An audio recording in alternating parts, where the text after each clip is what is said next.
आज लातूर महानगरपालिकेमध्ये आदमनगर, यहिया कॉलनी, बुरहाननगर आणि महाराणा प्रतापनगर या भागामध्ये जे विकास काम झाले नाही त्या संदर्भातली एक बैठक लावण्याचं आश्वासन माननीय उपायुक्त यांनी दिलेलं आहे।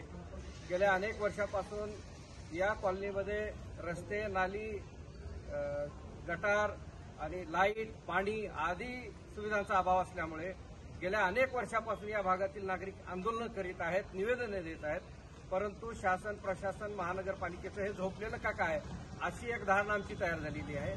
माननीय उपायुक्तांनी मागच्या वेळेस आम्ही निवेदन देण्यासाठी आलो असता त्यांनी एक आश्वासन दिलं होतं की 25 तारखेला आम्ही एक संयुक्त मीटिंग संबंधित विभागातली जी मंडळी असेल त्यांच्या सोबत घेऊन आणि विकास काम होणार न होणार ह्या बाबतीत चर्चा करून ही मीटिंग घेण्याची तरी ठरवले होते। म्हणून आज आम्ही निवेदन देण्यासाठी इथे आलेलो होतो। आज मुळात आजचा दिवस हा आंदोलनाचा विषय होता। आश्वासनानंतर हे आंदोलन आम्ही स्थगित करतोय।